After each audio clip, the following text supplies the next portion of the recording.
Muy bien, ahora tenemos nosotros en pantalla al doctor Roberto Cabrera. Doctor Cabrera, muy buenas noches, los saluda Mercedes Morocho. Muy buenas noches, doctora, encantado nuevamente de estar aquí con usted.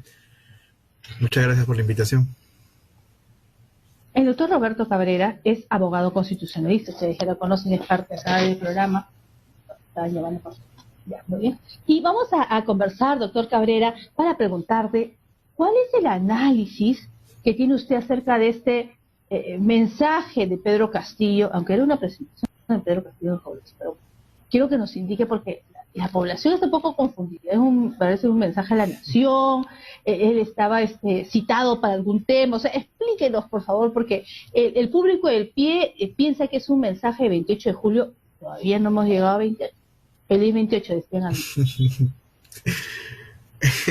Sí, claro. Yo entiendo que ha habido bastante suspicacia con respecto a los minutos previos a las 5 de la tarde del día de ayer, como todo lo que se comentó luego del mensaje presidencial.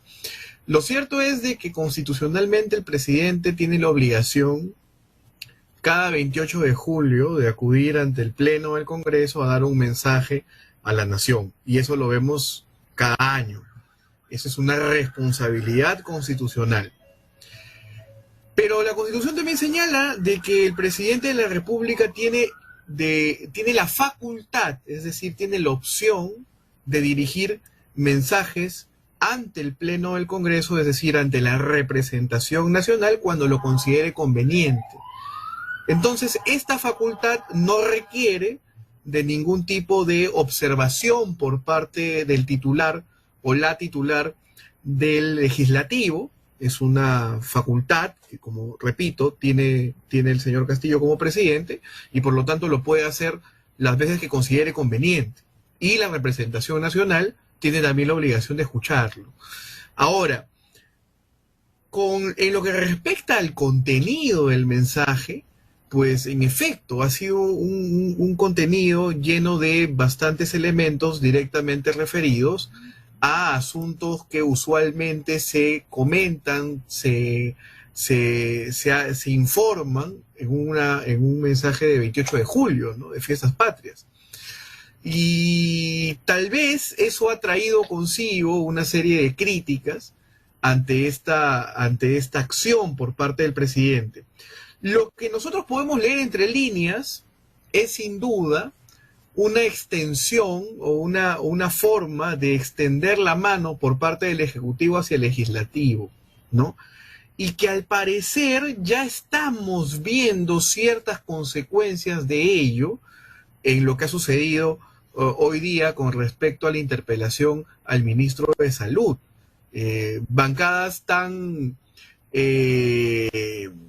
de oposición y tan conservadoras como lo es sobre todo Renovación Popular han señalado, luego de haber sido tan ácidos con el ministro, han señalado que le darían un mes todavía como para que pueda enmendar los errores, que ese también ha sido el espíritu, el discurso del actual presidente Castillo el día de ayer, ¿no? Entonces parece, al menos es lo que podemos ver entre líneas, que habría un acuerdo en aras de, entre comillas, creo, generar consensos, ¿no? Lo cual no me parece negativo, porque tanto Ejecutivo como Legislativo deben contribuir a la gobernabilidad y deben postular por una gobernabilidad en aras del desarrollo del país, pero sí no me parecería correcto si ello implica no fiscalizar o no continuar investigando presuntos actos delictivos. Yo creo que uno de los pilares para el fortalecimiento de una democracia, como en el caso de nuestro país, es hacer seguimiento y fiscalizar cualquier asunto que comprometa a quienes ostentan el poder con actos delictivos. Entonces, si existen de alguna forma pactos o convenciones bajo la mesa que limiten o no permitan el ejercicio ideal de estas atribuciones, pues entonces sí, yo creo que no sería positivo. Ahora, bien sabemos de que, y uno de los principales puntos del mensaje fue de que el Congreso ha sido bastante ácido con el presidente. El presidente hizo una serie de menciones a cuántas veces se le está tratando de iniciar un proceso de vacancia, lo cual no deja de tener razón. Es verdad, desde un primer momento ha habido por parte de la oposición un ánimo de intentar o de generar una corriente generalizada en pro de esta vacancia presidencial por incapacidad moral, ¿no? Aprovechándose de esa falta de regulación adecuada en cuanto a estos marcos constitucionales. Pero ello me parece de que también, o en ello también me parece que existe una responsabilidad del Ejecutivo, ¿no? No solamente hay un animus, que creo que es evidente por parte de la oposición en lograr ese objetivo, sino que también el Ejecutivo ha dado mucho, como se dice coloquialmente, ¿no? Tiene mucha cola detrás, ¿no? Es decir, ha dado motivos para que esto se fortalezca o esta idea se fortalezca. Y eso sí me ha parecido muy irresponsable durante estos meses o durante ya este tiempo en que se encuentra liderando el señor Castillo el gobierno de nuestro país. Esperemos de que sí, en efecto, se realicen consensos, se logren acuerdos por el bien del país, pero que ello no implique, repito, dejar de fiscalizar, ¿no? Y dejar de buscar la verdad, ¿no? Que eso lo merecemos todos como peruanos y peruanas. Esa sería una lectura inicial con respecto al mensaje presidencial de ayer por la tarde, doctora. Interesante.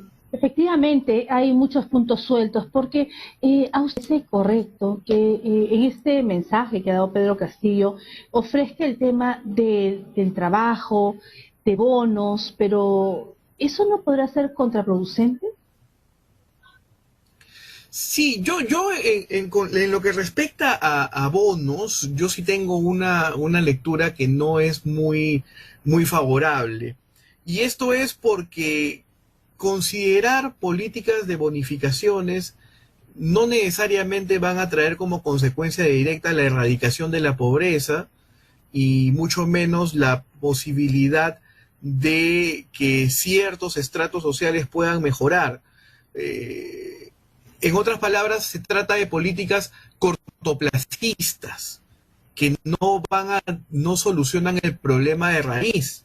Tienen que ver directamente con el empleo, tienen que ver directamente con la no vivienda digna, tienen que ver directamente con la imposibilidad de contar con servicios de calidad o siquiera contar con servicios de saneamiento y electricidad, y eso pues implica medidas a largo plazo. Además, todas las políticas referidas a bonificaciones hay que tener en cuenta que reducen el erario nacional. Y con esto no estamos siendo mezquinos. Obviamente es necesario generar políticas de mayor prestación y sobre todo para contribuir a paliar los efectos de la pobreza extrema de muchos peruanos y peruanas. Pero si nosotros no empleamos estrategias para nuestros compatriotas más necesitados tengan esa facilidad de emprender o de asociarse para hacer frente a los embates de la pobreza y un largo etcétera, pues entonces siempre vamos a vivir en ese marco y lejos de contribuir a que estas personas salgan de la pobreza, pues vamos a generar un asistencialismo que yo creo que no es de lo más positivo y por lo tanto deberíamos enfocarnos en solucionar las causas de los problemas y no solamente actuar bajo un criterio de apagar incendios, que me parece que es uno de los más torpes al momento de dar solución a los grandes problemas sociales que se encuentran pendientes dentro de la agenda pública. Efectivamente, tenemos varios temas pendientes. Y acerca de algo también que ha causado bastante digamos, controversia, o es el tema del ingreso libre a las universidades que está planteando Pedro Castillo. ¿Usted cree que sea una política, cómo podríamos tratarlo? Pues yo sí creo que es importante generar espacios para que los jóvenes puedan acceder a la educación universitaria sin limitaciones. A mí me parece óptimo, más aún teniendo en cuenta de que, y creo que en eso vamos a coincidir muchos, la educación tiene un efecto transformador en la vida de las personas, y no solamente en la vida de las personas desde un enfoque individualista, sino con respecto a todo su entorno. Y eso cuenta a la posibilidad de mejorar los estándares de calidad de la vida de un individuo y de las familias, de miles de familias peruanas en todo el territorio nacional. Pero hay un problema. ¿Cómo cumplir con este objetivo? Si bien sabemos que en aspectos relacionados a la infraestructura educativa, a nivel de educación superior, no se logran cumplir con estándares de calidad adecuados. Si bien es cierto, gran parte de las universidades públicas han cumplido con los estándares de calidad durante los procesos de el proceso de licenciamiento liderado por SUNEDU, lo cierto es de que esos solamente son 8 estándares, es decir, lo más básico. No estamos hablando entonces de un enfoque macro en el que se cumpla a cabalidad cada uno de los lineamientos que permitan una inserción del estudiantado dentro de las aulas universitarias y que cuenten con tecnología de punta, que cuenten con mayores espacios para la investigación, que cuenten con profesores de planta que realmente investiguen, que cuente también además con espacios digitales, teniendo en cuenta ahora las modalidades mixtas o semipresenciales, que creo que llegaron también para quedarse y que influyen directamente en la posibilidad de que se pueda directamente, por ejemplo, ¿no?, coordinar con un profesor del extranjero para que durante 1 hora pueda dar una charla sobre algún aspecto. Eso es algo que no se daba antes. Eso es algo que no se daba antes en muchas universidades. Solamente se limitaban a sus circunscripciones y las universidades justamente tienen que estar enfocadas a conocer el mundo y a no limitarse a esas circunscripciones. Entonces, a mí me parece que hay mucho que mejorar en la educación universitaria, tanto público como privada, principalmente pública, y hacerla competitiva. Si eso no se concreta, de nada sirve contribuir a que todos los jóvenes accedan a las universidades, porque no va a haber espacio para ello. Ahora, si lo limitamos a los primeros puestos, aún así no habría tanto espacio para lograr ese objetivo. Si bien es cierto, durante el último año ha habido incremento, lo que comúnmente se conoce como el incremento de la oferta educativa, sobre todo aquellos jóvenes que han visto interrumpidos o afectados sus estudios por el no licenciamiento de universidades que no cumplieron con los estándares de calidad, lo cierto es que no ha habido también una flexibilización en cuanto a lo concerniente al paso de una universidad no licenciada a una universidad licenciada, ¿no? Hay muchas experiencias curriculares o cursos que no han sido convalidados, por ejemplo. Entonces, lejos de contribuir a continuar con su expectativa como estudiante universitario, se ha ampliado en algunos casos, he tenido conocimiento, el espacio que va a durar la educación universitaria de los jóvenes a 1 año más, 2 años más, incluso hasta 3 años más. Y eso, lejos de contribuir al fortalecimiento del principio del interés superior del estudiante universitario que se encuentra en la ley 30.220, lejos de ello, más bien está generando un retroceso. Entonces, a mí me parece que no solamente hay que enfocarnos en el acceso, sino que también hay que enfocarnos en la otra dimensión, que tiene que ver con el aspecto prestacional. Y este aspecto prestacional tiene que ser de calidad. Si no es de calidad, entonces también estoy generando una lesión de un derecho fundamental, que en este caso es el derecho a la educación universitaria. Así que hay que preocuparnos en generar políticas que resulten ser mucho más contributivas al fortalecimiento de las instituciones, de las universidades públicas, y que se logre este objetivo. Yo no creo a un corto plazo, será a un largo plazo, porque si nosotros pasamos por las universidades públicas en provincia, o en las zonas altoandinas, o en las zonas más alejadas, han tenido que lamentablemente muchos estudiantes dejar de estudiar porque, porque la brecha digital, para citar solamente un ejemplo, impedía que se puedan conectar al Google Meet o al Zoom o al Microsoft Teams o cualquier otra herramienta digital para la virtualización de las clases, ¿no? Eso yo creo que son elementos que hay que tener en cuenta al momento de de hacer una evaluación con respecto a esta política por parte del Ejecutivo. Doctor Cabrera, ¿usted cree, así como también hay una parte de la población que habla sobre una luna de miel o entre todavía, ¿no? o una tregua, mejor dicho, entre lo que viene a ser el poder legislativo con el ejecutivo actualmente? Es decir, ¿ha habido en estas horas esta tregua? ¿Es una tregua? ¿Hasta cuándo durará la tregua? ¿O simplemente los tambores de guerra siguen ahí? Las treguas siempre duran poco y a veces las treguas son un anuncio de un golpe final, ¿no? Por la estabilidad del país esperemos que no sea así.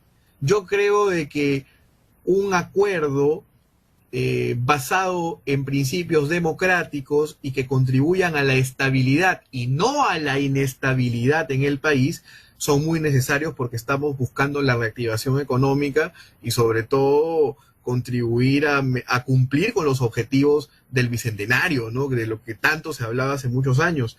Ahora, no me parecería adecuado, y ahí sí tengo que ser enfático, en que eso también genere como consecuencia directa la impunidad, ¿no? O evitar investigaciones, ya sea por parte del legislativo o por parte del ejecutivo. Yo creo que los peruanos nos merecemos siempre no ser engañados, ¿no? Que nos hablen con la verdad y conocer. La transparencia es trascendental, la rendición de cuentas es trascendental. Y me parece de que hay mucho que trabajar en ello, no solamente por parte del Ejecutivo, sino también por parte del Legislativo. Eso creo yo que sería la lectura que podríamos dar. Al parecer hay una tregua. Con lo que ha sucedido hoy día con el ministro de Salud, me parece que sí la hay. Pero bueno, el Perú es el país de las maravillas, no sabemos qué puede suceder mañana. Nada está dicho. Doctor Roberto Cabrera, le agradecemos la participación en el programa. Hasta una próxima oportunidad. Muchas gracias. Muchísimas gracias, doctora. Buenas noches. Muy amable. Muy buenas noches, ha sido el doctor Roberto Cabrera, abogado constitucionalista.